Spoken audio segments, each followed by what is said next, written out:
अस्सलाम वालेकुम। मैं अज़ीज़ क्लासमेट्स, कैसे हैं आप लोग?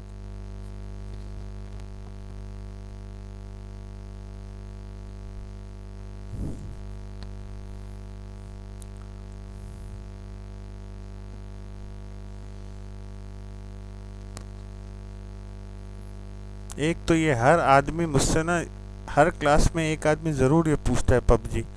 भाई क्या मतलब, मैं इंसान नहीं हूँ, मैं नहीं खेल सकता पबजी यार? मतलब वाई ये सवालात मुझसे क्यों किए जाते हैं? मोइज़ अहमद साहब, आप तो आज जवाब दें आज आप ना। मैं बिल्कुल ठीक ठाक हूँ, अल्लाह का शुक्र है। मोइज़ अहमद साहब, आपको हम जो है आज आपका माइक अनम्यूट करके ये सुनना चाहेंगे, आप क्या कहना चाहते हैं? मुइज़ अहमद था या मोइन अहमद था? मुइज़। सी एस भी है। जी भाई, सी एस भी है, पबजी भी है, फर्स्ट पर्सन शूटिंग के जितने गेम हैं सब है। आपको आईडी भी दे देंगे, आप खेल भी लीजिएगा। सीज़न 11 के बाद मैं सोच रहा हूँ ना खेलूँ, क्योंकि ये बहुत ज़्यादा जो है टाइम कंज्यूमिंग गेम है और बहुत ज़्यादा एडिक्टिव गेम है। मैं काफ़ी टाइम से खेल रहा हूँ ये गेम, बट अब जो है बस बस हो गई बस मेरी ना। पहले तो ये बताओ, आप लोगों का रैंक क्या है अभी सीज़न 11 में? उस हिसाब से आईडी बताऊंगा, वरना मैं नहीं बताऊंगा। क्योंकि मुझे लग रहा है यहाँ पे जो है, देखो, क्राउन 5 गरीब आदमी, क्राउन 1 और ए एस होने वाला था, बट छोड़ दिया फिर मैंने एस होने से पहले पहले, क्योंकि फिर बहुत सारी वार्निंग आ गई थी घर वालों की तरफ से, तो जो है मैंने छोड़ दिया। लड़कियों को समझ में नहीं आ रहा होगा हम क्या बातें कर रहे हैं। और सी एस में तो मैं अल्हम्दुलिल्लाह आपका भाई खिलाड़ा रह चुका है, खिलाड़ी भी नहीं। चलो, आज की क्लास स्टार्ट करते हैं। आपको ये सुन के बहुत मुसर्रत होगी कि ये आप लोगों की सेकंड क्लास, अनमोल खान सर पबजी खेलते हैं? बिल्कुल खेलते हैं, क्यों नहीं खेल सकते? लॉकडाउन है भाई, हम भी खेल सकते हैं। खैर हम तो बहुत पुराने खिलाड़ी हैं, सीज़न 2 से खेल रहे हैं, तो सीज़न 11 हो गया। तो आपको ये सुन के बहुत मुसर्रत होगी। आपकी दिली मुसर्रत के लिए मैं बता दूं कि ये आपकी सेकेंड लास्ट क्लास है। अगले संडे को आपकी आखिरी क्लास है इस सेमेस्टर की, सप्लाई चेन मैनेजमेंट की। और टर्म रिपोर्ट 22 तारीख है। मैंने आपको टर्म रिपोर्ट का नहीं बताया? टर्म रिपोर्ट का बता के तो कहानी ख़त्म हो गई भाई। 22 तारीख को टर्म रिपोर्ट की सबमिशन है, और ग्रुप तो आपने खुद बनाने थे, मैंने तो नहीं बनाने थे। तो आप ग्रुप बनाएं, टर्म रिपोर्ट सबमिट कराएं। आपने शायद अपना वी एल ई खोल के नहीं देखा काफ़ी टाइम से माजबीन। अब वी एल ई खोल के देखें, उस पर लिखा हुआ है, उस पर टर्म रिपोर्ट क्या करना है, उस पर सब कुछ लिखा हुआ है। काफ़ी मरतबा हमने 2-3 मरतबा क्लास के दौरान भी डिस्कस किया है। 22 तारीख तक सबमिशन एक्सटेंडेड है। 22 तारीख तक टर्म रिपोर्ट सबमिट करानी है। एग्ज़ाम्स के बारे में क्लैरिटी नहीं है, बट ये क्लैरिटी है, यस फाइनल्स होंगे। इंडिविजुअल भी करवा सकते हैं, ग्रुप में भी करवा सकते हैं, सारे ऑप्शंस हैं आपके पास। अगर आपको ग्रुप नहीं समझ में आया तो आप इंडिविजुअल करवा लें, ठीक है। बट 22 तारीख तक जिसने जो भी करवाना है करवा ले, ठीक है। अगली क्लास हमारी लास्ट क्लास होगी। अगली क्लास मैं 100% डेडिकेट कर रहा हूँ टू रिवीजन। मैं पूरी क्लास के अंदर आपको एक पूरा ओवरव्यू दूंगा सप्लाई चेन का। तो जिसने अभी तक क्लास अटेंड नहीं की तो वो अगली क्लास में ज़रूर आए, ताकि सप्लाई चेन में हमने क्या पढ़ा है, क्यों पढ़ा है, ये सारी चीज़ें हम डिटेल में डिस्कस कर सकें। और बाकी सी एस और जो पबजी से रिलेटेड बातें हैं वो हम ग्रुप पे भी कर लेंगे। तो आज का हम अपना टॉपिक स्टार्ट करते हैं। अच्छा, सिमुलेशन डेवलप नहीं करनी भाई, आपको सिर्फ रिपोर्ट बनानी है, किसी भी कंपनी की सप्लाई चेन को एक्सप्लेन करना है। अच्छा, जिसने जो असाइनमेंट जमा नहीं करवाया भाई, वो असाइनमेंट मुझे ईमेल कर दे। मेरा ईमेल एड्रेस मैं आपको ग्रुप पे दे देता हूँ, engr.rail@ikra.edu.pk। तो उस पर मुझे जमा करवा दें, जिसने जो असाइनमेंट जमा नहीं करवाया, जो भी असाइनमेंट। और मार्क्स इंशाल्लाह मैं आपको ईद से पहले पहले इंडिविजुअल, हर असाइनमेंट के इंडिविजुअल हर बंदे के मार्क्स मैं अपलोड कर दूंगा। मैं आपको एक एक्सेल की फ़ाइल भेजूंगा, जिसके ऊपर आपकी सारी चीज़ें एक एक इंडिविजुअल मार्क्स लिखे हुए होंगे। अनम, आपको क्या समझ में नहीं आ रहा?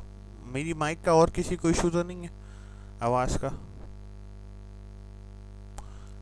आई गेस इस दफ़ा जीपीए का मसला नहीं होगा, ये तो सारा पास और फेल का चक्कर है। तो पता चल जाएगा कि आपको पास हो रहे हैं या फेल हो रहे हैं, पर इतना पता चल जाएगा आपको, ठीक है।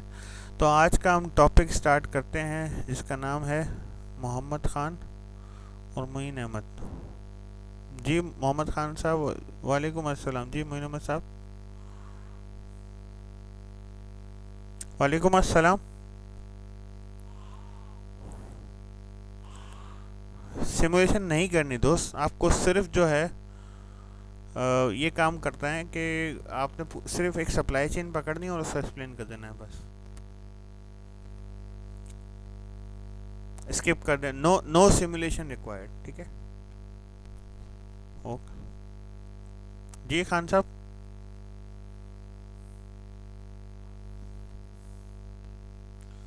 देखो जो भी होगा सबसे पहले तो जून में होगा, पहली बात। मई में कुछ नहीं होगा, नंबर वन। नंबर टू ये कि पेपर ऑनलाइन होगा या फिज़िकल, तो अब 70% चांस तो ऑनलाइन का है, फिज़िकल का चांस बिल्कुल ज़ीरो हो गया, क्योंकि 15 जुलाई तक लॉकडाउन है यूनिवर्सिटीज़ के लिए और आपका समर सेमेस्टर भी है। तो अब तो 70% चांस तो यही हो गया कि आपका पेपर ऑनलाइन ही होगा, और ऑनलाइन होगा तो वो एक डिफरेंट सिनेरियो में होगा। फिर वो नॉर्मल पेपर नहीं होगा, फिर इधर वो केस स्टडी हो सकता है, इधर वो क्विज हो सकता है, इधर वो एमसीक्यूज हो सकते हैं। तो जो भी मेरे पास इन्फॉर्मेशन, क्लियर इन्फॉर्मेशन आएगी ना, मैं हमेशा आपको एक बात बताता हूँ कि क्लियर इन्फॉर्मेशन आपको देना चाहता हूँ। ये नहीं कि मैं कह दूँ ये होगा और फिर ये ना हो। तो अभी तक कोई क्लियर इन्फॉर्मेशन मेरे पास भी नहीं है, तो मैं वो आगे पास फॉरवर्ड नहीं कर सकता। अच्छा, आज का हम जो सबसे important topic supply chain managers के लिए, कि यार अब सप्लाई चेन मैनेजमेंट पूरी समझ ली, ऑलमोस्ट सब चीज़ों का ग्रैप्स ले लिया, सब चीज़ों की चीज़ें ले ली। अब हम मायदा क्या पूछ रही हैं, असाइनमेंट के टोटल मार्क्स। मैं आपको असाइनमेंट के टोटल मार्क्स बता दूंगा। आपको जो एक्सेल की फाइल होगी ना, उसमें असाइनमेंट के टोटल मार्क्स लिखे होंगे। 65 to 70% टोटल असाइनमेंट के मार्क्स हैं, इसमें आपकी टर्म रिपोर्ट भी शामिल है। अच्छा, सबसे important topic for supply chain managers, that is supply chain performance management, how you will measure performance। इसको समझने के लिए ना हम एक एग्जाम्पल से अपनी क्लास को स्टार्ट करते हैं। हम लोग बहुत क्रिकेट देखते हैं। क्रिकेट एक ऐसा गेम है कि जिसके अंदर हम इवॉल्व हुए हैं, बच्चे से बड़े हुए हैं, हमें क्रिकेट समझ में आता है। एक प्लेयर आता है और आपके सामने उसकी सिर्फ एवरेज लिखी हुई आती है। एक प्लेयर है, उसकी एवरेज है 49.5। इसका मतलब ये है कि वो एवरेज 49.5 रन स्कोर करता है। अब ये नहीं लिखा हुआ कि वनडे में कितनी एवरेज है, टेस्ट सीरीज में कितनी एवरेज है, 2020 में कितनी एवरेज है, ठीक है। और मैच 2020 का हो रहा है। क्या आपके लिए सिर्फ उसकी एवरेज पता होना काफ़ी है? नो। अगर ये टेस्ट का मैच है तो एवरेज के साथ ये पता होना ज़रूरी है इसने कितनी बॉल्स फेस की, कितने मिनट खड़ा रहा, ठीक है।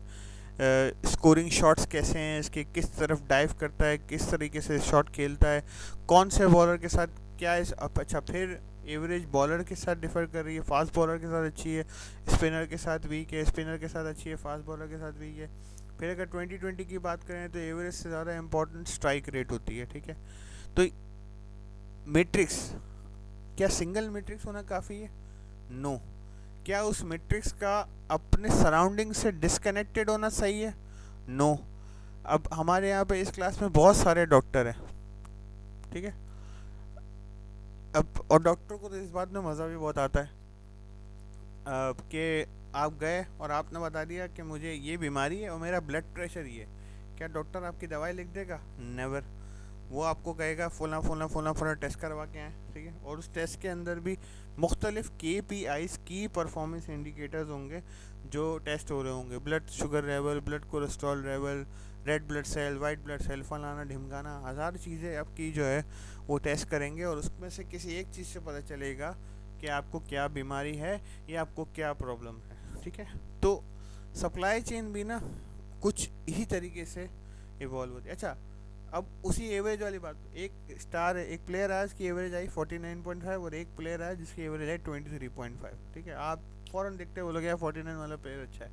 नहीं, आप ये देखोगे वो एवरेज किस में है, वो एवरेज इंटरनेशनल ओडीआई में है, वो एवरेज इंटरनेशनल टेस्ट मैचेस में है, वो एवरेज इंटरनेशनल टी20 में है, वो एवरेज डोमेस्टिक टी20 में है, वो एवरेज डोमेस्टिक ओडीआईज में है, या वो एवरेज गली क्रिकेट की है। ठीक है ना, हर किस्म का प्लेयर हर किस्म के माहौल के लिए नहीं बना होता। पहली बात, टी20 test match and one day different formats हैं, नंबर वन। नंबर टू ये कि हर प्लेयर की एक मैट्रिक्स से आप उस प्लेयर की परफॉर्मेंस को जज नहीं कर सकते। ठीक है, क्यों? क्योंकि इट्स यूनि, यहाँ पे कोई भी चीज़ यूनि डायमेंशनल नहीं है, सिंगल डायमेंशनल चीज़ नहीं। टाइम मेजर है, अभी क्या टाइम हो रहा है, 2:34, बट कहाँ, 2:34 GMT +5 जोन में। यूएई में ये टाइम डिफरेंट होगा, सऊदी अरब में ये इसी वक्त टाइम डिफरेंट होगा, बिकॉज वहाँ का टाइम जोन डिफरेंट है। ठीक है, अभी यहाँ गर्मी हो रही है, हो सकता है मालाकंड में ठंड पड़ रही हो सकता है रशिया में बर्फ़ पड़ रही हो। ठीक, तो आपको गर्मी लग रही है, गर्मी हो पूरी दुनिया में, ज़रूरी नहीं है। तो जितने भी मेट्रिसेस हमारे पास है ना, सबसे पहली बात तो they are not uni dimensional, single dimension पे काम नहीं करते। आप सिंगल डायमेंशन से किसी भी मैट्रिक्स की परफॉर्मेंस की मेजरमेंट की एक्यूरेसी को कैच नहीं कर सकते। हर मैट्रिक्स डिफरेंट टाइम के लिए डिफरेंट होता है। मैं आपको आजकल की एग्जांपल देता हूँ। ठीक है, रेस्टोरेंट के लिए ना सबसे इम्पोर्टेंट जो मैट्रिक्स है ना, जिस पे 100% फोकस होता है, वो होता है delivery time, order delivery time. ठीक है, बट नॉर्मल सिनेरियो में अगर हम 45-50 मिनट में भी एक ऑर्डर डिलीवर करते थे ना, हमें फ़र्क नहीं पड़ता था। क्यों? क्योंकि हमें 1 घंटे में 8 से 10 ऑर्डर डिलीवर करने होते थे। एक एवरेज रेस्टोरेंट को हमारे एक घंटे में सर्विंग टाइम के 8 से 10 ऑर्डर डिलीवर करने, तो अब वो एक ऑर्डर 40 मिनट ले रहा है, 45 मिनट ले रहा है, 50 मिनट ले रहा है, कोई फ़र्क नहीं पड़ा। बट आजकल के सिनेरियो में जब we have limited serving time 5 to 10, we have to capture as many GCs, guest counts as many we could in this limited time. We have to make our maximum। तो अब हमें अपना order delivery time 20-25 minute तक रखना है। ठीक है, हमें उस पर काम करना है। ठीक है, अब ये 5 से 10 मिनट के लिए मैट्रिक्स बिल्कुल चेंज हो गया। 5 से 10 के टाइम के लिए मैट्रिक्स बिल्कुल चेंज हो गया। 5 से 10 मिनट के लिए कैलकुलेशन बिल्कुल चेंज हो गई। ड्राइव थ्रू की परफॉर्मेंस मेजरमेंट्स बिल्कुल चेंज हो गई। हमें 60 गाड़ियाँ 1 घंटे में सर्व करनी है, हमें 100 कस्टमर राइडर से सर्व करवाने हैं, वगैरह वगैरह, to meet our actual demand, to meet our actual sales. तो सप्लाई चेन के अंदर ना परफॉर्मेंस मेजरमेंट ये एक की इंडिकेटर होता है आपकी इवैल्यूएशन का। ठीक है, फॉर एग्जांपल कुछ सप्लाई चेन्स के अंदर कुछ प्रोडक्ट्स के लिए इम्पॉर्टेंट होता है कि उनकी रेप्लिशमेंट टाइमली हो। ठीक है, बट उसी सप्लाई चेन में डिफरेंट प्रोडक्ट्स के लिए ज़रूरी होता है कि इनकी कॉस्ट पर सर्विंग कम से कम हो।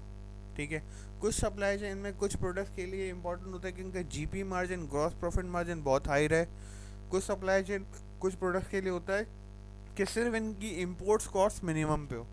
ठीक है, तो एक ही सप्लाई चेन में एक प्रोडक्ट को या एक कस्टमर को सर्व करने के लिए जितनी डायमेंशन पे हम काम कर रहे हैं, वो डायमेंशंस वेरी कर रही हैं, और उनकी वेरिएंस की वजह number 1 cost, number 2 time, number 3 accuracy. ठीक है, तो इसको अगर सम अप करें ना, तो efficiency, effectiveness and adaptability of supply chain ये बहुत इम्पोर्टेंट होता है, और इसको आपको कंटिन्यूस मेजर करने होते हैं। आपकी मेजरमेंट क्राइटेरिया स्टैटिक नहीं है, आपका मेजरमेंट क्राइटेरिया डायनामिक है, और आपको कंटिन्यूस मेजर करना है। फॉर एग्जांपल एक क्योंकि डॉक्टर्स हैं तो थोड़ी सी डॉक्टर की एग्जांपल देता हूँ ताकि आपको समझ में। एक पेशेंट आया कि जो शुगर का मरीज़ है, तो आप उसको कहते हो कि आपने शुगर फास्टिंग में भी कैलकुलेट करनी है, नॉन फास्टिंग भी कैलकुलेट करनी।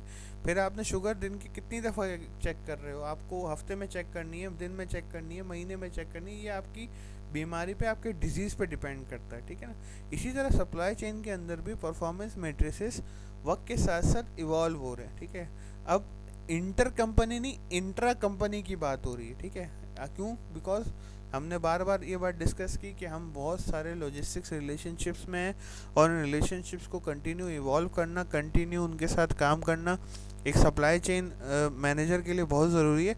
तो अगर आप किसी और के साथ भी काम कर रहे हैं ना, किसी और थर्ड पार्टी के साथ भी काम कर रहे हैं, तो you have to make sure कि इससे आपकी प्रोडक्ट को और आपकी कस्टमर सर्विस को कोई इम्पैक्ट नहीं आ रहा। तो आप उसकी परफॉर्मेंस को भी खुद मेजर करते हो। तो ये इंटर कंपनी नहीं, इंट्रा कंपनी, मतलब इंटर कंपनी नहीं, अब इंट्रा कंपनी परफॉर्मेंस मेजरमेंट हो गई कि मेरी प्रोडक्ट उसकी सर्विस, मेरी प्रोडक्ट उसकी लॉजिस्टिक्स, मेरी प्रोडक्ट उसकी warehousing. But in order to get the maximum out of the supply chain, in order to give the most benefit to the customer at the lowest cost, you have to measure certain matrices all over the supply chain at different points of time. अब ये production department के लिए different KPIs होंगे, different matrices होंगे, ये where housing के लिए different matrices होंगे, ये ट्रांसपोर्टेशन के लिए डिफरेंट मेट्रिसेस होंगे। तो एफिशिएंसी और इफेक्टिवनेस अचीव करने के लिए ना आपको एक सेट ऑफ स्टैंडर्ड्स को एक्चुअल परफॉर्मेंस से कंपेयर करना होता है। पहले आप एक्चुअल परफॉर्मेंस निकालते हो, फिर सेट ऑफ स्टैंडर्ड्स निकालते हो। आप कहते हो कि यार आपका ग्रेड बी आया है, या आपकी जो है वो जीपीए 3.1 आई है। 3.1 to what? 3.1 compare to 4, 3.1 not compare to 10। अगर 3.1 को 4 से कंपेयर करें तो 75% बनता है, और 3.1 को 10 से कंपेयर करें तो 33% बनता है। तो सबसे पहले तो आपको स्टैंडर्ड सेट करने पड़ते हैं, और फिर आप उससे एक्चुअल परफॉर्मेंस को मेजर करते हो। आपका ए आया तो रिलेटिवली व्हाट, ए क्यों आया? क्योंकि आपका 90 आउट ऑफ 100 आए। आपका A1 आता अगर आप 92 आउट ऑफ 100 लाते। आपका बी आया क्योंकि ए मौजूद है, वरना बी का कोई रेफरेंस नहीं है अगर ए ना। तो ये स्टैंडर्ड्स जो है ना, ये मेट्रिसेस कहलाते हैं। Between company, intra company you mean within a company? No, intra company between company, inter company within company, intra company within between companies. ठीक है, inter company means within a company, yes. Intra company within companies. जी हसन साहब, क्या सवाल है आपका?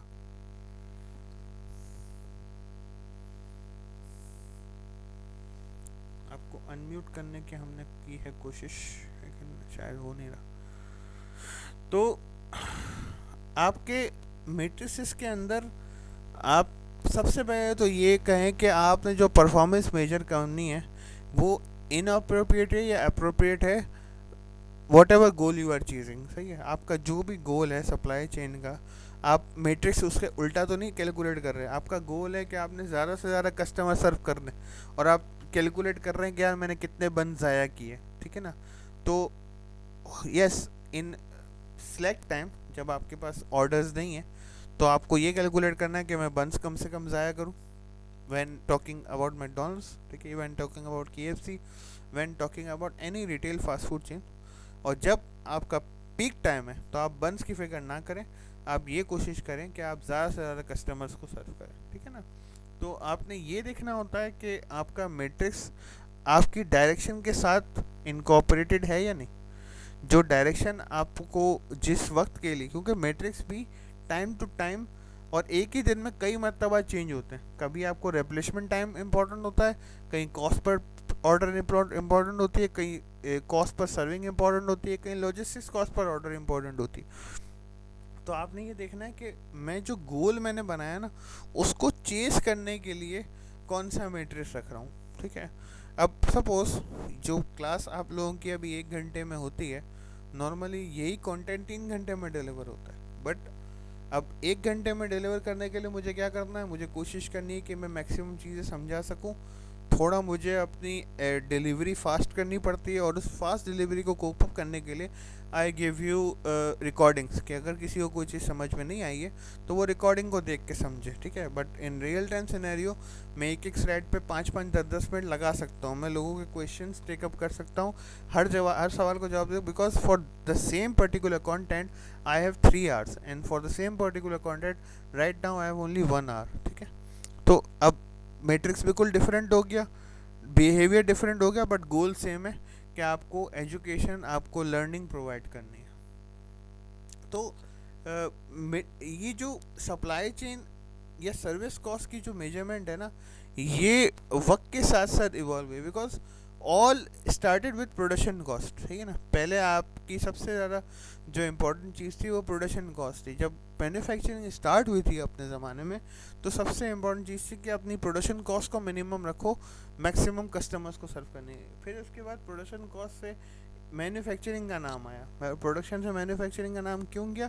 Because now you don't only need to have focus on your production cost, बस you have to also focus on your inventory, transportation, distribution and logistics cost. तो आप complete manufacturing cost को अपने हाथ में रखने के लिए और अपनी KPIs के अंदर रखने के लिए आपने काम करना शुरू किया। और आखिर में अब बात आ रही है सर्विस कॉस्ट की, कि सप्लाई चेन के जो मैनेजर है ना, उनकी खिंचाई हो रही है इस बात पे कि सर्विस कॉस्ट क्या है, कॉस्ट पर कस्टमर सर्व क्या है, ठीक है। अब ना प्रोडक्शन की बात हो रही है, ना मैन्युफैक्चरिंग की बात हो रही है, ना लॉजिस्टिक्स की बात हो रही है, अब बात हो रही है कॉस्ट पर कस्टमर सर्व क्या है आपके। आपको उसको अपने मिनिमम में रखना है। और अगर आपने मैट्रिसेस नहीं रखे ना, तो आप किसी चीज़ को आप अपनी परफॉर्मेंस भी मेजर नहीं कर सकते। आप अगर कंपनी में काम करते हो, साल के एंड में जाके बोलते हो सर बोनस, तो बोलेगा बोनस किस चीज़ के लिए? तो बोलो सर मैंने अपने गोल्स मीट किए। बोले आपके गोल्स क्या थे? ठीक है ना। तो पहले आपको बनाने पड़ते हैं गोल्स। गोल्स को कैलकुलेटेबल कन्वर्ट करने के लिए उसके लिए बनती है KPIs, की परफॉर्मेंस इंडिकेटर। पहले आप गोल्स बनाते हो, गोल्स को कैलकुलेट करने के लिए कि उन गोल्स को अचीव करने के लिए आप क्या काम कर रहे हो, उसके लिए बनते हैं KPIs। और फिर KPIs को आप मेजर करते हो अकॉर्डिंग टू नंबर्स, ठीक है ना। सपोज मेरा एक KPI होता है कि मुझे मैंने अपनी जो मेंटेनेंस कॉस्ट है उसको सेल्स के इतने % के अंदर रखना है। तो पहले तो सेल्स KPI बना मेरा, फिर सेल्स का परफॉर्मेंस मेजरमेंट रखा कि सपोज सेल्स का 1% या सेल्स का 1.5% मुझे अपनी मेंटेनेंस कॉस्ट को रखना। तो अब जितनी जितनी सेल बढ़ती जाएगी उतना ही मेरा पास बजट बढ़ता जाएगा। लेकिन ये वाइस वर्सा, जितनी सेल्स बढ़ेगी उतनी मशीन ज़्यादा यूज़ होगी, जितनी मशीन ज़्यादा यूज़ होगी उतनी मेंटेनेंस ज़्यादा होगी, ठीक है ना। तो ये दोनों वाइस वर्सा सिचुएशन। लेकिन एक लॉजिकल बैरियर बनाया मैंने कि यार सेल्स की परसेंटेज, मैं मेंटेनेंस को सकता सपोज 1,00,000 रुपये। अब 1,00,000 रुपये किसके रेफरेंस है? 1,00,000 रुपये विद रेफरेंस टू सेल, 1,00,000 रुपये विद रेफरेंस टू रेस्टोरेंट, 1,00,000 रुपये विद रेफरेंस टू मटेरियल। किस चीज़ के लिए 1,00,000 रुपये, किसकी परसेंटेज रखनी? तो रखी सेल्स की। तो इसी तरीके से डिफरेंट कंपनीज के डिफरेंट KPIs होते हैं। किसी की वेस्टेज होती है, तो वेस्टेज, अब सपोज आप जिस कंपनी में काम करते हो उसमें परसेंटेज ऑफ वेस्टेज है, तो वेस्टेज किसकी भाई? प्रोडक्शन की वेस्टेज। अगर आप रखते हो क्या, मैं 0.13% वेस्टेज रखूँगा, तो 0.13% with reference to what? With reference to production. कि अगर 100 टन प्रोड्यूस होंगे तो I have only leverage to कि मैं 130 kg वेस्ट कर सकता हूँ, इससे ज़्यादा वेस्ट नहीं कर सकता, ठीक है। तो ये एक list of performance measuring matrices है कि जिनको time to time different companies use करती हैं। अब इसमें ये समझना ज़रूरी है कि सबसे पहले तो मैट्रिक्स ऐसा चूज़ करें कि जो आपकी परफॉर्मेंस को, आपके KPIs को, आपके गोल्स को मैच करता हो, नंबर 1। नंबर 2 ये कि कैलकुलेटेबल भी हो, ठीक है ना। अब आपने मैट्रिक्स, आप एक कंपनी के ओनर हो या आप कंपनी में काम करते हो और परफॉर्मेंस का ये मैट्रिक्स रखा कि जो सुबह टाइम पे आएगा उसको बोनस मिलेगा। वाई? यार वो सुबह टाइम पे आ रहा है, सपोज 10 लोग काम कर रहे हैं और 6 लोग उसमें से सुबह टाइम पे आ रहे हैं, बट पूरा दिन गप्पे मार रहे हैं, नमाज़ें पढ़ रहे हैं, टाइम पास कर रहे हैं, लोगों के साथ व्हाट्सएप शेयर कर रहे हैं, ठीक है, और लेट जा रहे हैं, 10 बजे आ रहे हैं सुबह और 8 बजे जा रहे हैं। वर्सेस एक बंदा है कि जो 12 बजे आ रहा है और 5 बजे जा रहा है, बट वो इन 6 लोगों के बराबर का काम करके दे रहा है। तो अब मुझे क्या यही मैट्रिक्स सब पे, मतलब सबको एक ही डंडी से हाँकना चाहिए, सबको एक ही तरीके से एवेल्युएट करना चाहिए, या हर किसी के डिफरेंट परफॉर्मेंस मेजर रखना चाहिए? कि अगर यार तुम फाइनेंस डिपार्टमेंट में काम करते हो तो तुम फाइनेंशियल कॉस्ट पे काम करोगे, तुम सेल टैक्स रिटर्न्स पे काम करोगे, तुम इस पे काम करोगे कि हमारी जो एवरेज कॉस्ट पर ट्रांजेक्शन है वो मिनिमम हो। और अगर तुम सपोज के मार्केटिंग डिपार्टमेंट में हो तो तुम्हारे KPIs डिफरेंट होंगे। तो सबसे आपको इन बातों का ख्याल रखना है कि जो भी परफॉर्मेंस मैट्रिक्स, जो भी मैट्रिक्स आप रखते हो, सबसे पहले तो वो कैलकुलेटेबल हो। ऐसा नहीं कि यार वेट पे रख दिया कि जिसका वेट कम होगा उसको बोनस सबसे ज़्यादा मिलेगा। क्यों भाई? ये कोई कैलकुलेटेबल या ये कोई काउंटेबल जो है वो मैट्रिक्स नहीं है टू मेजर परफॉर्मेंस। आपको ये बात याद रखनी है कि matrix is always there to measure performance. Performance measure करने के लिए मैट्रिक्स। अब यहाँ पे रखा है आउटबाउंड फ्रेट कॉस्ट, कि मेरी आउटबाउंड फ्रेट कॉस्ट मीन्स जब मैं अपनी फैक्ट्री से निकल के कस्टमर तक पहुंचाता हूं उसकी कॉस्ट क्या लग रही है। तो ये सबसे ज़्यादा यूजेबल मैट्रिक्स है, ठीक है, कि लोग सबसे ज़्यादा इस मैट्रिक्स पे फोकस रखते हैं। क्यों? क्योंकि ये वो कॉस्ट होती। अब जब रिटेल की या जब सप्लाई चेन की बात करते हो ना, तो उसमें दो चीज़ें आती हैं, एक होते हैं कंट्रोलेबल्स और एक होते हैं नॉन कंट्रोलेबल्स। कंट्रोलेबल्स वो फैक्टर्स हैं जिनको आप कंट्रोल कर सकते हो bye effective planning and measuring, and non controllables वो हैं जो आपके हाथ में नहीं है। अब नॉन कंट्रोलेबल्स में ज़्यादातर किसको रखते हैं? रेंट। अगर फिक्स रेंट है तो वो नॉन कंट्रोलेबल है। आप 100 रुपये की सेल करो या 1 लाख की सेल करो या 1 करोड़ की सेल करो, आपने वो फिक्स रेंट देना है तो वो नॉन कंट्रोलेबल है। इसी तरीके से फाइनेंसिंग कॉस्ट नॉन कंट्रोलेबल है। अगर वो 17%, अगर फाइनेंसिंग कॉस्ट 17% है तो वो 17% है, 15%। आपके हाथ में जो चीज़ नहीं है वो आपके लिए नॉन कंट्रोलेबल है, और आपके हाथ में जो चीज़ है वो आपके लिए कंट्रोलेबल है। तो मैट्रिसेस आप हमेशा कंट्रोलेबल्स के बनाते हो। कंट्रोलेबल्स मेजर जो होते हैं, जिनको भी आप कंट्रोल कर सको, जिनको आप इवेल्युएट कर सको, जिन पे आप काम कर सको ना, उन मैट्रिसेस को आप फोकस करते हो। आप जैसे इन्वेंट्री काउंट एक्यूरेसी है, ऑर्डर फिल है, फिनिश गुड्स इन्वेंट्री टर्नओवर है, ऑन टाइम डिलीवरी है, इनवॉइस एक्यूरेसी है, डेज सेल आउटस्टैंडिंग है। अब इसमें से बहुत सारी चीज़ें आपकी समझ में नहीं आ रही होंगी क्योंकि बहुत ज़्यादा फाइनेंस रिलेटेड जवाब बात हो रही है, तो अगर जो चीज़ समझ में नहीं आ रही उसको रहने दें। लेकिन अब जैसे इनकमिंग मटेरियल क्वालिटी है कि आपको क्वालिटी टेस्ट करनी है। अब क्वालिटी क्या है कि जो मुझे पसंद नहीं, क्वालिटी है स्टैंडर्ड्स। स्टैंडर्ड्स से डेविएट कितनी कर रही है मेरी इनकमिंग मटेरियल, टेस्ट करना आसान है। इनकम इन्वेंट्री कैरिंग कॉस्ट क्या है, टेस्ट करना आसान है। थर्ड पार्टी स्टोरेज कॉस्ट क्या है, टेस्ट करना आसान है। आउटबाउंड फ्रेट कॉस्ट क्या है, टेस्ट करना आसान है। ऑर्डर फिल या फिनिश गुड्स इन्वेंट्री टर्नओवर क्या है, टेस्ट करना आसान है। तो पहले तो वो कि जो टेस्टेबल हो। अब ये सारे जो मैट्रिसेस है ना, आप ये देख रहे हो कि ज़्यादातर फाइनेंस रिलेटेड हो। फाइनेंस रिलेटेड मैट्रिक्स क्यों रखे जाते हैं? क्योंकि वो टेस्ट करना आसान होता है, क्योंकि आपके पास फाइनेंशियल फिगर्स होते हैं, आपके पास सेल्स का फिगर होता है, आपके पास कॉस्ट के लिए इन्वॉइसेस आते हैं, बिल्स आते हैं, तो आप हर चीज़ को कैलकुलेट कर सकते हो, क्वांटम दे सकते हो उसका। तो मैं आपको बार बार कह रहा हूँ कि आप ऐसे मैट्रिसेस रखेंगे, नंबर 1 कि जो आप क्वांटिटेटिव हो, जिनको आप कैलकुलेट कर सकें, और जो कंट्रोलेबल हो। नॉन कंट्रोलेबल मैट्रिसेस नहीं होते और इनकाउंटेबल मैट्रिसेस नहीं होते। अब इसी के अंदर हम आखिरी अगर मैट्रिक्स देखें, जिसको मैं बहुत बुरा समझता हूँ कि यार ये मैट्रिक्स मतलब कैलकुलेट करना, प्रोडक्ट्स यूनिट्स प्रोसेस पर ट्रांसपोर्टेशन लेबर यूनिट। अब आप ये क्यों करते हैं? अगर आप मैट्रिसेस में इतना आगे क्यों बढ़ जाते हैं, या मैट्रिसेस में इतनी कॉम्प्लेक्सिटी क्यों लेके आते हैं? एक्यूरेसी बढ़ाने के चक्कर में। एक्यूरेसी बढ़ाने के चक्कर में ना आप मैट्रिसेस के अंदर बहुत कॉम्प्लेक्सिटी ले आते हैं। अब देखो ना, ये मैट्रिक्स है कि प्रोडक्ट यूनिट्स प्रोसेस पर ट्रांसपोर्टेशन लेबर यूनिट, मींस क्या एक ट्रांसपोर्टेशन के लेबर के अगेंस्ट आपने कितने यूनिट्स प्रोड्यूस किए। इसके लिए आपको कितनी सारी चीज़ों को कैलकुलेट करना पड़ेगा। प्रोडक्शन को कैलकुलेट करना पड़ेगा, ट्रांसपोर्टेशन को कैलकुलेट करना पड़ेगा, फिर ट्रांसपोर्टेशन के लेबर यूनिट को कैलकुलेट करना पड़ेगा, प्रोडक्ट। तो आप इतने मुश्किल मैट्रिसेस नहीं रखते। क्यों? क्योंकि अगर ऐसे मुश्किल मैट्रिसेस रखें ना, पहली बात तो ये कि इनको कैलकुलेट करना मुश्किल हो जाएगा, ठीक है। दूसरी बात ये कि इनकी एक्यूरेसी चेक नहीं हो पाएगी।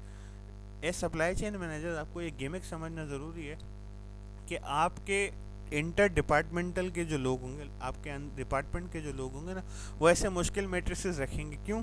ताकि वो चेक ना कर सको। उन्होंने अगर सपोज़ ये वाला मैट्रिक्स रख दिया जो आपके सामने, क्या ये मैंने अचीव कर लिया 25%, इसको कैलकुलेट करने कौन जाएगा? इसको कैलकुलेट करने के लिए 10 तरीके की फिगर्स चाहिए, और सारे फिगर्स एक्यूरेट हों ये भी ज़रूरी नहीं, क्योंकि बहुत सारे फिगर्स काउंटेबल हैं जिनको आप सिस्टम से निकाल सकते हो, काउंट कर सकते हो। बहुत सारी फिगर्स अनकाउंटेबल हैं, इनको आप काउंट नहीं कर सकते, इनको सिर्फ अज्यूम करते हो, ठीक है ना। एक रिटेल आउटलेट है, क्या आप उस रिटेल आउटलेट में ये काउंट कर सकते हो कि कितने लोग अंदर आए और कितने लोग बाहर गए? या तो आप मैन काउंटर लगाओ कि हर काउंट पे वो बीप बजाए, हर काउंट पे वो आगे जाए, हर काउंट पे मतलब आपके नंबर आए, ठीक है ना।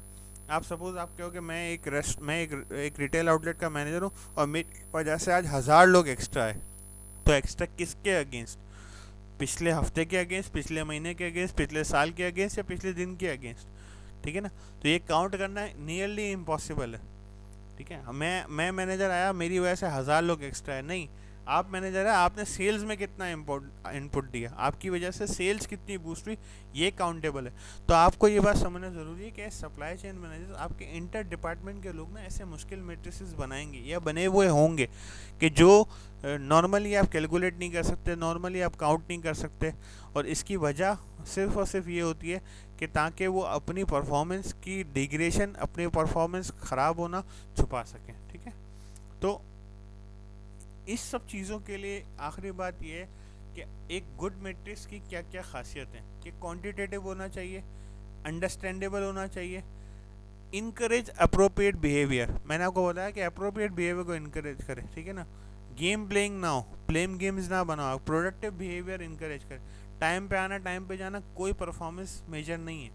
हाँ, जिन कंपनीज़ के अंदर अब टाइम पे आना टाइम पे जाना मेरे लिए नहीं है सपोज, लेकिन जो शिफ्ट पे काम कर रहा है या जिसने कस्टमर को फेस करना है उसके लिए सबसे इंपॉर्टेंट मैट्रिक्स हो सकता है क्या ये पूरा साल टाइम पे इन हुआ, टाइम पे आउट हुआ, इसकी वजह से किसी और बंदे को ओवर टाइम नहीं करना पड़ा, इसकी वजह से किसी और बंदे को ज़्यादा नहीं रोकना पड़ा, इसकी वजह से हमारा कस्टमर सफ़र नहीं हुआ। ठीक है ना, तो अब ये अप्रोप्रिएट हो गया। टाइम पे आना टाइम पे जाना मेरे ऐसे बंदे के लिए कि जिसका 24 आवर जॉब है उसके लिए इम्पोर्टेंट नहीं है, बट जो शिफ्ट पे जॉब कर रहा है उसके लिए बहुत इंपॉर्टेंट हो सकता है।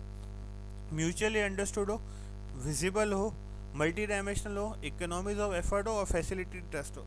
ये सारी बातों की सिंपल फॉर्मेशन बता देता हूँ। सबसे पहले तो क्वांटिटेटिव होना चाहिए जिसको आप कैलकुलेट कर सको, आसान होना चाहिए, अंडरस्टैंडेबल होना चाहिए, रेफरेंसिंग ठीक होनी चाहिए उस मैट्रिक्स की, मीन्स रेफरेंस ठीक होना चाहिए। ऐसा ना हो आप वेट पे रख रहे हो, स्किन कलर पे रख रहे हो, कौन अच्छा परफ्यूम लगा के आता है उस पर रख रहे हो, ठीक है ना, बाकी बातें आप लोग खुद समझदार हो।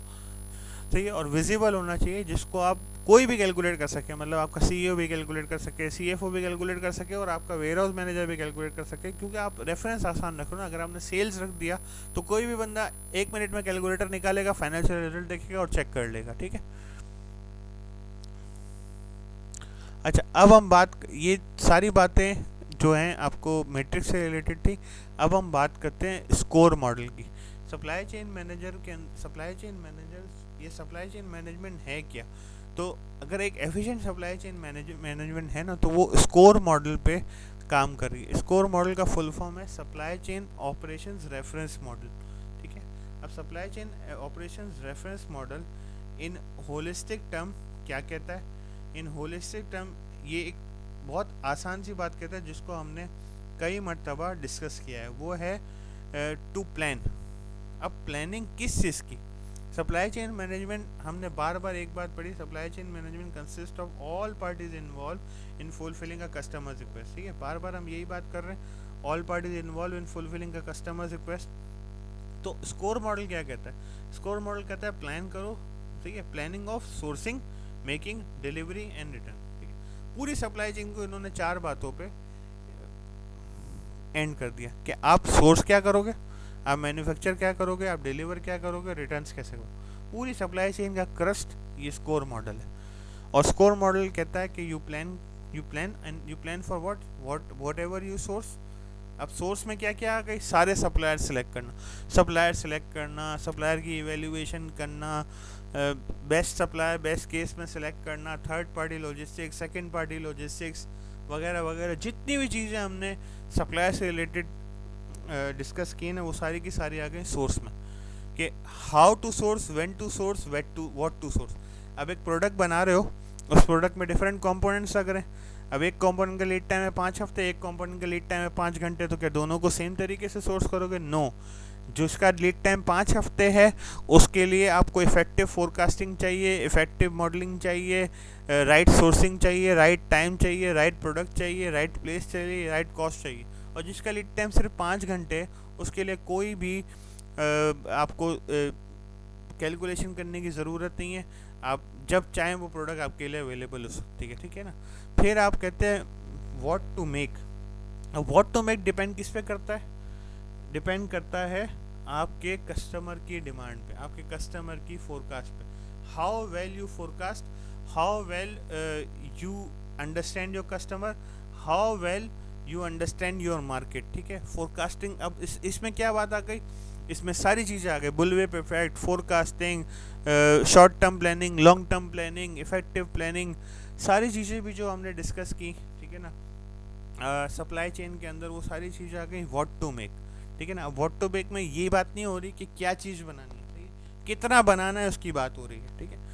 तो अब ये स्कोर मॉडल जो है ना, ये रेफरेंसिंग मॉडल है। पहली बात तो ये समझना, रेफरेंसिंग किस चीज़ के कहते हैं कि सबसे पहले आप बेंचमार्किंग करेंगे और आप दूसरी बेस्ट इन क्लास की चीज़ों को अडॉप्ट करेंगे, ठीक है। सबसे पहले तो आप बेंचमार्किंग करेंगे। बेंचमार्किंग क्या होती है, आप अपनी इंडस्ट्री के अंदर ग्रेड्स बनाते हैं और अपने आप को ग्रेड देते हैं थ्रू एनी थर्ड पार्टी कि आपका ग्रेड इस वक्त क्या चल रहा है। आपकी इंडस्ट्री के अंदर आपके सपोज मैक्सिमम पॉइंट्स 10 है, तो आपको कितने पॉइंट्स मिलेंगे, 8 मिलेंगे, 9 मिलेंगे, 7 मिलेंगे। और इनको बढ़ाने के लिए आप बेस्ट इन क्लास कि जो सबसे अच्छे परफॉर्मर्स हैं उनकी क्या क्या चीज़ें अच्छी हैं और क्या क्या चीज़ें एडॉप्टेबल हैं, आप वो एडॉप्ट करें। फिर उसमें बात आई थी सोर्स की, मेक की, उसके बाद बात आई थी डिलीवर की।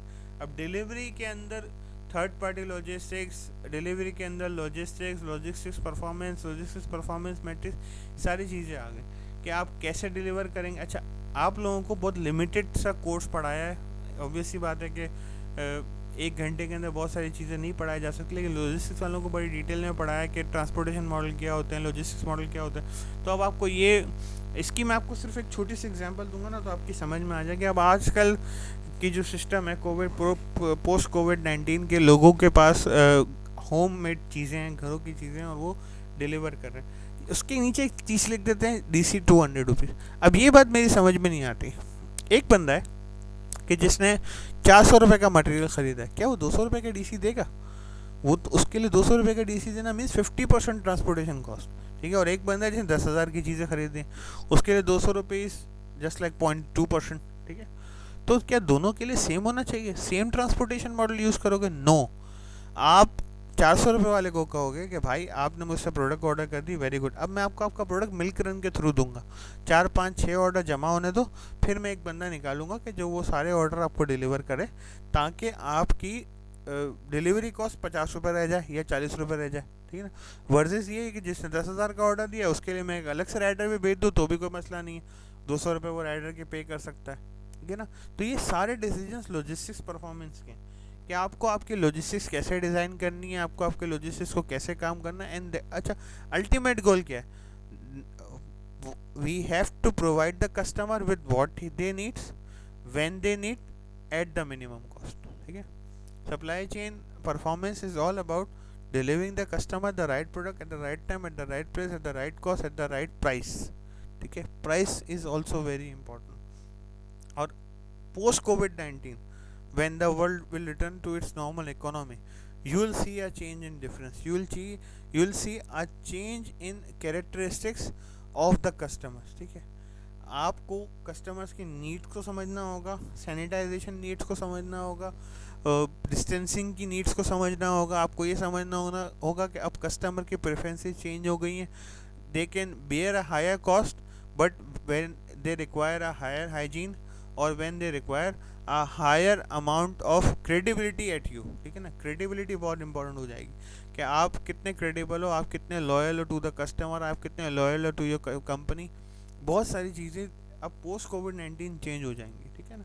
तो और आखिर में रिटर्न, आपको आपकी पॉलिसी के अंदर, लॉजिस्टिक्स पॉलिसी के अंदर, सप्लाई चेन पॉलिसी के अंदर क्लियर होना चाहिए कि अगर आपका प्रोडक्ट रिटर्नेबल है, ठीक है ना, ऐसा प्रोडक्ट तो नहीं है कि जिसने खोला और ख़त्म। अगर आप ऑक्सीजन बेच रहे हो, पानी बेच रहे हो, ठीक है ना, जो रिटर्नेबल नहीं होता, तो एक अलग बात है कि आप उसको रिटर्न करने के बजाय आप कस्टमर को कहते हो भाई तू डिस्पोज कर दे, अपने पास डिस्पोज कर दे, मैं दूसरा प्रोडक्ट बेच देता हूँ, ठीक है ना। जैसे हम बर्गर बेच रहे हैं, अगर हम कई कस्टमर कंप्लेन करता है तो हम कस्टमर को कहते हैं थ्रो इट अवे, हम आपको दूसरा प्रोडक्ट भेज रहे हैं, ठीक है ना। तो अगर आपका प्रोडक्ट रिटर्नेबल है, आप मशीनरी बेच रहे हो, आप मोबाइल फ़ोन बेच रहे हो, लैपटॉप बेच रहे हो, कोई भी ऐसी चीज़ बेच रहे हो जो कंज्यूमेबल नहीं है, रिटर्नेबल है, तो आपको आपकी रिटर्न पॉलिसी बिल्कुल क्रिस्टल क्लियर होनी चाहिए कि कैसे रिटर्न होगा, रिटर्न की कॉस्ट क्या होगी, कॉस्ट बियर कौन करेगा और इस कॉस्ट का जवाब कौन देगा, ठीक है। तो एज सप्लाई चेन मैनेजर आपको 4 चीज़ों पे फोकस रखना है अगर आपको आपके ऑपरेशंस में स्कोर मॉडल इम्प्लीमेंट करना है। और अगर खुदा ना खास्ता कभी भी किसी भी रिटेल आउटलेट से पाला पड़ा तो स्कोर मॉडल आपके लिए ज़िंदगी और मौत का सवाल है। याद रखना, स्कोर मॉडल रिटेल के अंदर ज़िंदगी और मौत का सवाल है कि plan, to source, plan to manufacture, plan to deliver and plan to return. ये 4 चीज़ों पे आपका 100% फोकस होता है। हाँ जी, अब सवाल करो।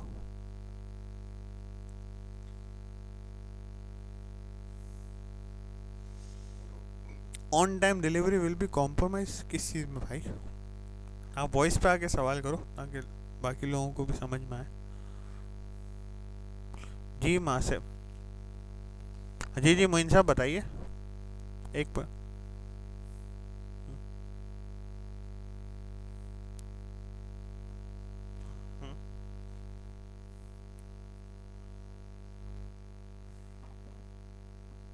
अच्छा देखो, मेरी बात सुनो मोइन साहब। अब मैं आपको यही बात समझाने की कोशिश कर रहा हूँ ना कि कुछ कस्ट, देखो आप एक प्रोडक्ट बेच रहे हो जिसकी प्राइस 100 रुपये, सही है ना, और आप उसके नीचे लिख रहे हो कि डिलीवरी चार्जेस 200 रुपये, ठीक है। तो अब तुक समझ में नहीं आ रही ना। आप एक दर्जन समोसे बेच रहे हो 350 रुपये के, ठीक है। 350 रुपये में आपका समोसा मेरे लिए कॉस्ट इफ़ेक्टिव है। मैं घर पे समोसे बनाऊं या आपसे समोसा ऑर्डर करूं, मुझे आपका समोसा बेहतर। लेकिन जैसे ही उस पर DC 200 रुपये आती है ना, बहुत सारे लोगों के डिसीजन चेंज हो जाते हैं। 350 नहीं, अब वो प्रोडक्ट 550 रुपये की पड़ रही है, ठीक है ना। तो मैं इस बात पे कह रहा हूँ कि कंपनीज भी ना इसी तरीके से, इसी डायमेंशन में सोचती हैं। सपोज आप जनरेटर उठा रहे हो रेंटल पे, रेंटल कितना है सर? 10,000 रुपये per day, very good, generator बेच दो। नहीं सर, इसमें जो है ना 80,000 रुपये डिलीवरी भी लगेगी। भाई मुझे 2 दिन के लिए रेंटल जनरेटर चाहिए, मैं तुझसे 20,000 रुपये रेंट दूँ और 80,000 रुपये डिलीवरी दूंगा? नहीं चाहिए तुझसे, मैं करीब में किसी से ले लूँगा। तो ये चीज़ आपको लॉजिस्टिक्स के अंदर, जब सप्लाई चेन में लॉजिस्टिक्स समझ रहे हो ना, तो हर प्रोडक्ट पे इम्प्लीमेंट करके देखनी होती। 10 रुपये के प्रोडक्ट पे आप 1 रुपये से ज़्यादा लॉजिस्टिक्स नहीं दे सकते। 100 रुपये के प्रोडक्ट पे 10 रुपये की गुंजाइश है, ठीक है ना। तो हर प्रोडक्ट के लिए लॉजिस्टिक स्ट्रेटजी डिफरेंट होगी। आप कहोगे कि भाई अगर आपने 1 दर्जन समोसे ऑर्डर किए ना, तो मैं आपको अगले दिन डिलीवरी पहुंचाऊंगा, वर्सेस आप 2 दर्जन या 3 दर्जन समोसे ऑर्डर करो, मैं आपको सेम डे डिलीवरी दे दूंगा। तो कस्टमर की समझ में भी आएगी बात। आप 200 रुपये मिनिमम DC रख दोगे ना, तो बहुत सारे कस्टमर DC देख के भाग जाएंगे।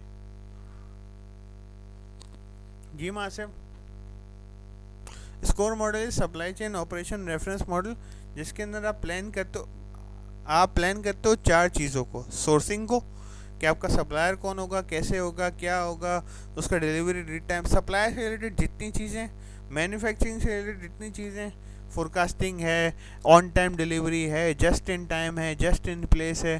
फिर आप करते हो डिलीवरी, मतलब आप प्लान करते हो 4 चीज़ों को, source, making, delivery and returns. जी मासिफ।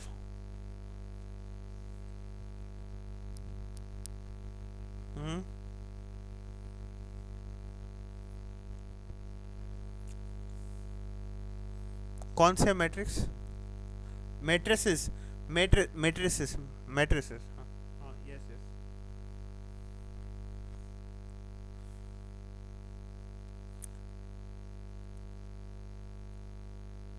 वेरी गुड, आपने पूरी क्लास का सम कर दिया कि metrics should be SMART. SMART का फुल फॉर्म बताइएगा। मेजरेबल, स्पेसिफिक, मेजरेबल, एक्यूरेट, अच्छा इसको attainable, attainable, relevant and time, बिल्कुल। Metrics should be SMART for sure, ठीक है। मेजरेबल भी होना चाहिए, एक्यूरेट भी होना चाहिए, रिलेटेबल भी होना चाहिए, टाइम बाउंड भी होना चाहिए, ठीक है। तो आप 1 लाइन में अगर आपसे मैट्रिक्स की डेफिनेशन पूछी जाए, आप बिल्कुल लिख सकते हैं कि मैट्रिक्स शुड बी स्मार्ट। लेकिन स्मार्ट जो है ना, बहुत बहुत ज़्यादा रेफरेंसेबल टर्म है ना। तो अगर आप उसको लिखोगे क्वांटिटेटिव होना चाहिए, कॉस्ट बाउंड होना चाहिए, रिलेटेबल होना चाहिए, इजी टू कैलकुलेट होना चाहिए, तो ये अल्फाज थोड़े आसान है, ठीक है ना। आप स्मार्ट लिख, आसान अल्फाज से सामने वाले को समझाना आसान होता है, ठीक है ना। तो अगर आपसे कोई इंटरव्यू में पूछे ना, तो आप ये ज़रूर जवाब दो स्मार्ट, और उसके बाद पूरी स्मार्ट की डेफिनेशन बताओ, ताकि आपके ऊपर से ये छाप हट जाए कि आपको कुछ नहीं आता। लेकिन अगर आपसे कोई इन्विजिलेटर सवाल कर रहा है ना, तो उसको वो बात बताओ कि अब आप सिर्फ, अगर मैं आपको कह रहा हूँ ना, मैट्रिक्स के अंदर सिर्फ आप एक बात लिख दोगे ना कि कैलकुलेटेबल होना चाहिए, काउंटेबल होना चाहिए, काफ़ी है, काफ़ी है। मैट्रिक्स के लिए इंपॉर्टेंट यही है कि वो कैलकुलेटेबल होना चाहिए। 9 kg, 9 kg with reference to what, 9 kilograms. 1 gram 1000 gram into 9 is 9 kg, ठीक है ना। अब आप पाउंड्स में मैट्रिक्स कैलकुलेट करवा रहे हो, जूल में कैलकुलेट करा रहे हो, कि जो हमारी रिक्वायरमेंट नहीं है तो वो बेकार है, ठीक है ना। Thank you so much Masif. अच्छा, थोड़ी सी हम आखिर में बात कर लेते हैं।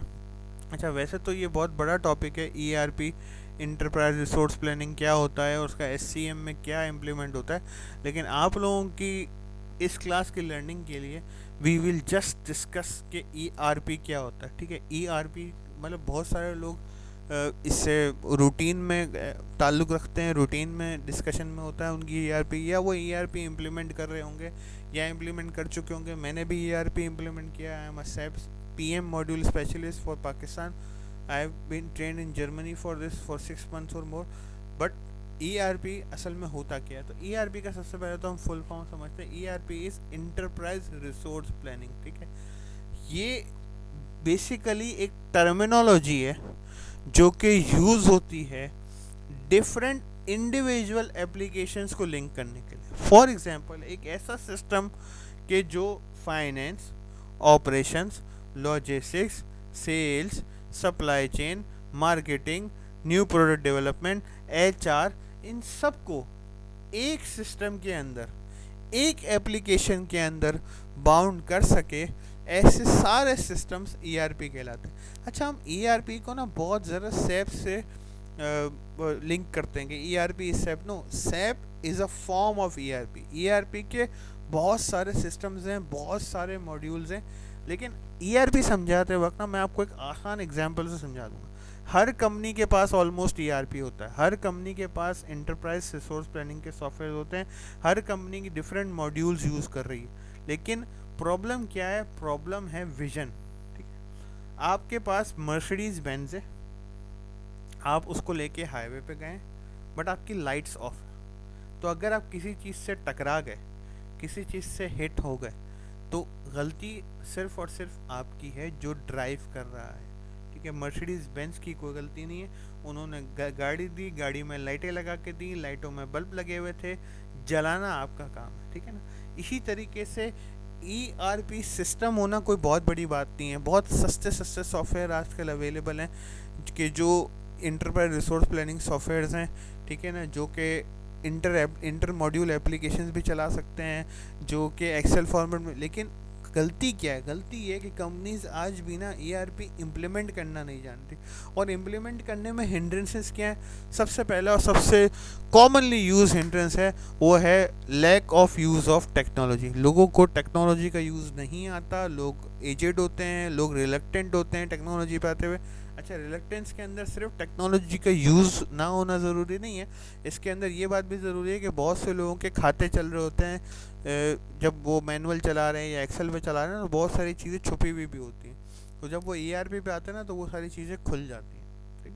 तो इससे भी लोग रिलक्टेंट होते हैं। अच्छा, ERP क्या? ERP यूज़ करने के लिए कुछ टर्मिनोलॉजीज़ आपको पता होनी चाहिए। सबसे पहली और सबसे इम्पोर्टेंट टर्मिनोलॉजी वो होती है बिल ऑफ मटेरियल, जिसको कहते हैं बॉम, ठीक है। अब बॉम होता क्या है? आसान अल्फाज में आपका प्रोडक्ट बनाने के लिए जिस मटेरियल की जितनी क्वांटिटी चाहिए ना, उसको कहते हैं, उसको अगर एक जगह आप लिख लो तो उसको कहते हैं बॉम। फॉर एग्जांपल, आपके हाथ में है बॉल पेन, और बॉल पेन का मुझे बनाना है बिल ऑफ मटेरियल। तो bill of material ball pen का कैसे बनेगा? मुझे एक अदद सिरिंज चाहिए, एक अदद प्लास्टिक बॉडी चाहिए कि जिसमें वो सिरिंज फिट कर सकूँ, और एक अदद कैप चाहिए, बस। पेन का बॉम में ये 3 चीज़ें आएंगी। अब इसी तरीके से जब आप किसी मटेरियल का बॉम बना रहे होते हो ना, तो उसमें रॉ मटेरियल, फिनिश मटेरियल कितना यूज़ होगा। मैं आपको एग्जांपल दूंगा, टैंक के टैंक पे मैंने बहुत काम किया है। तो टैंक का बॉम बनाने के लिए हमें क्या चाहिए? सबसे पहले रॉ मटेरियल। रॉ मटेरियल में क्या क्या है? शुगर है, सिट्रिक एसिड है, फ्लेवर है, एस्पार्टिम है, एसिसल्फेम के है, जितनी भी टाइप्स ऑफ शुगर है, ये सब चीज़, इसका कितना कितना परसेंटेज चाहिए होता है to make 1 gram of product. अब बॉम्ब बनाने के लिए ना बिल्कुल मिनिमम लेवल पे आके काम करते हो कि 1 ग्राम टैंक बनाने के लिए, या सपोज 1 kg टैंक बनाने के लिए, या सपोज 10 ग्राम टैंक बनाने के लिए मुझे कितना कितना परसेंटेज चाहिए किस किस चीज़ का। फिर 1 kg पाउच पैक करने के लिए मुझे कितनी रील चाहिए होगी, कितने कार्टन चाहिए होंगे। तो बेसिकली जैसे आप रेस्टोरेंट जाते हो और खाना खाते हो तो आपका बिल बनता है ना कि आपने क्या क्या खाया, इसी तरह बॉम्ब बनता है आपने क्या क्या बनाया, ठीक है। और एक और चीज़ जिससे आप लोगों को रिसोर्सफुल होना चाहिए, पता होना चाहिए, वो होती है MRP, मटेरियल रिक्वायरमेंट प्लानिंग। कि अब बॉम्ब बना लिया, बॉम्ब बनाने के बाद आप नंबर ऑफ मटेरियल लगाते हो कि मैंने बॉम्ब बनाया सपोज टैंग ऑरेंज का, और मुझे बनाने 100 टन ऑफ टैंग ऑरेंज। तो अब 100 टन ऑफ टैंग ऑरेंज के लिए जितनी चीज़ें चाहिए होंगी ना, वो MRP में आएंगी, मटेरियल रिक्वायरमेंट प्लानिंग में। कि हर किसी का अलग अलग बॉम्ब बनेगा, साशे का बॉम्ब अलग बनेगा, जार का बॉम्ब अलग बनेगा, पाउच का बॉम्ब अलग बनेगा। और ये सारी चीज़ें मिलकर आपकी MRP चलाती हैं कि अगर आपको आज 100 टन टैंक बनाना है, जिसमें से 20 टन साशे होगा, 30 टन पाउच होगा, 50 टन जार होगा, तो मैं MRP चलाऊंगा तो मुझे पता चल जाएगा हर किसी के लिए अलग अलग कितनी चीज़ें चाहिए। तो 3 चीज़ें आपने आज ERP में समझी। ERP का अपना मतलब एंटरप्राइज रिसोर्स प्लानिंग, बॉम्ब का मतलब bill of material, MRP material requirement planning. आप सैप के अंदर, ERP के अंदर इन 3 चीज़ों से कंटिन्यू इंटरलिंक या इंटर रेफरेंस होते हो। तो ये एक ERP स्ट्रक्चर है कि जिसके अंदर planning, finance, distribution, HR, engineering, marketing and sales, manufacturing and warehousing सब एक सिस्टम को यूज़ करते हैं। और ये करते क्यों है? विजिबिलिटी बढ़ाने के लिए। HR को पता होना चाहिए कि मेरी प्रोडक्शन ऊपर नीचे हो रही है, तो मुझे जो है लोगों को इन एंड आउट करना है, लोगों की टाइमिंग चेंज करनी है। फाइनेंस को पता होना चाहिए कि प्रोडक्शन में क्या चल रहा है, मार्केटिंग को पता होना चाहिए फाइनेंस में क्या चल रहा है, प्लानिंग को पता होना चाहिए इंजीनियरिंग में क्या चल रहा है। विजिबिलिटी बढ़ाने के लिए आप ऐसे सिस्टम्स को इम्प्लीमेंट करते हो। बट याद रखिएगा कि इन सिस्टम्स को इम्प्लीमेंट करते वक्त हम अक्सर यही गलती करते हैं। जिस मकसद के लिए इन सिस्टम्स को बनाया जाता है, इम्प्लीमेंट किया जाता है, इस्टेब्लिश किया जाता है, वही चीज़ लॉन्ग टर्म में भूल जाते हैं लोग। अगर विजिबिलिटी बढ़ाने के लिए, एक्यूरेसी बढ़ाने के लिए, कॉस्टिंग एक्यूरेसी बढ़ाने के लिए आप कर रहे हो, और लॉन्ग टर्म में आपने उस सिस्टम को एक्सेल पे से ही चलाना है। मैं आपको ऐसी हज़ारों मिसालें दे सकता हूँ कि जिन कंपनीज में ERP इम्प्लीमेंटेड है, लेकिन वो उस ERP पे एक्सेल की फाइलें बना के अपलोड करते हैं। आपको ERP पे से एक्सेल की फाइलें डाउनलोड करनी चाहिए। लोग एक्सेल में डेटा अपलोड करके ERP पे डालते हैं। ERP को सिर्फ अप एंड रनिंग रखने के लिए, उसको सांसें देने के लिए, जैसे कि डॉक्टर्स लोग उठा के मरीज़ को वेंटिलेटर पे डालते हैं ना कि बस सांस चलती रहे, इसीलिए वो इसी तरह एक्सेल पे काम करते रहते हैं और एक्सेल की फाइलें उठा उठा के ERP पे अपलोड करते हैं, जिससे हज़ारों गलतियाँ आइडेंटिफाई होती हैं, इन्वेंट्री की मिस्टेक्स होती हैं, हज़ारों गलतियाँ ऐसी होती हैं जो कि कभी कभी इररेप्लिकेबल होती हैं, जिनको आप रेप्लिकेट भी नहीं कर सकते, जिनको आप वापस भी नहीं ला सकते। तो एंटरप्राइज रिसोर्स प्लानिंग सॉफ्टवेयर्स की नीड क्यों होती है? कि आप पूरे सिस्टम में विजिबिलिटी इंप्रूव कर सको, अकाउंटेबिलिटी बढ़ा सको, ठीक है, लोगों को एक दूसरे पे अकाउंटेबल कर सको, एक दूसरे से लिंकेज बढ़ा सको, ठीक है ना, हर कोई डिपेंडेबल हो एक दूसरे पे और हर कोई एक दूसरे से आशना हो। वरना क्या होता है कि लोग जनरली यही कहते हैं कि यार हमें तो नहीं पता डिस्ट्रीब्यूशन में क्या हो रहा है, वेयर हाउसिंग में क्या हो रहा है, ठीक है ना। तो आपको सबके KPIs पता हो, सबको आपके KPIs पता हो, आप अब उनकी रिपोर्ट्स देख सको, उनकी परफॉर्मेंस देख सको, और कंपनी के जो टॉप लेवल मैनेजमेंट होती है वो पूरी कंपनी को एक ग्लिम्स में, एक झलक में देख सकें। इसीलिए ERP सिस्टम्स बनाए जाते हैं। ERP सिस्टम में सिर्फ आपको मैं ये दिखाना चाहता था कि ERP सिस्टम्स किस तरीके से इवॉल्व हुए।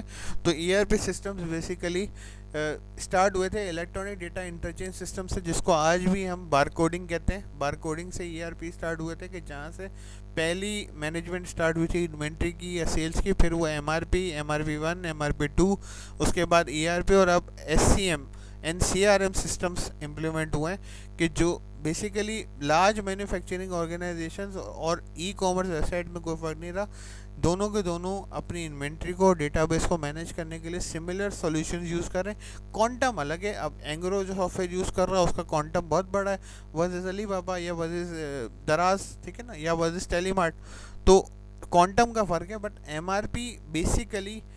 MRP बेस था हर सिस्टम की, मटेरियल रिक्वायरमेंट प्लानिंग। आपको आपके मटेरियल से रिलेटेड हर चीज़ का एफिशिएंटली पता होना ज़रूरी है, हर चीज़ का क्वांटिटी एंड मैग्नीट्यूड पता होना ज़रूरी है, ताकि आप राइट टाइम पे राइट प्रोडक्ट को प्रोक्योर कर सको। Supply chain management for Sunday class ख़त्म, आपका कोर्स ख़त्म। अगले संडे को क्लास है और अगले संडे को हम रिवीजन करेंगे, बट कोई नई चीज़ नहीं देखेंगे। तो अब कोई सवाल है तो बताइए।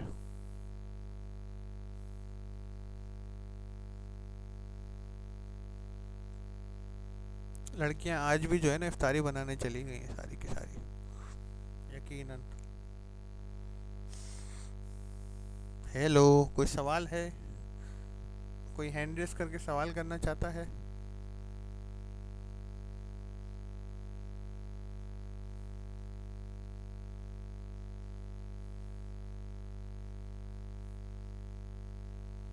जी शाहरुख साहब। वालेकुम अस्सलाम।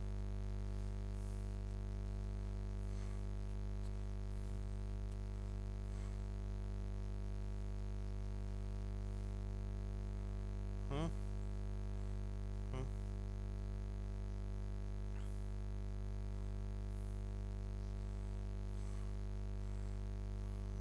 देखो, आपको जो जो चीज़ें वक्त के साथ साथ चाहिए ना, मेरा नंबर आपके पास है, आप मुझसे कांटेक्ट में रह सकते हो, ठीक है ना। मेरे पास जो मटेरियल होगा मैं आपको प्रोवाइड कर दूंगा। लेकिन अभी अगर मैं से सप्लाई चेन की बात करूँ तो हमने रिस्क मैनेजमेंट आधी क्लास में पढ़ा था। रिस्क मैनेजमेंट में पीएचडी होती है। अब ये ईआरपी है, इस सिस्टम को इम्प्लीमेंट करने के लिए हमें 6 महीने की ट्रेनिंग लेनी पड़ी, तो पूरा सिस्टम कैसे समझा सकता हूँ। तो जो चीज़ आप लोगों में से किसी को भी कोई भी कभी भी प्रॉब्लम हो या कभी भी कोई चीज़ समझनी हो, you have my number, you can contact me and I will definitely try to help you guys. Thank you. Okay Khan साहब बताइए। मोइन अहमद साहब बताइए। हम्म हम्म।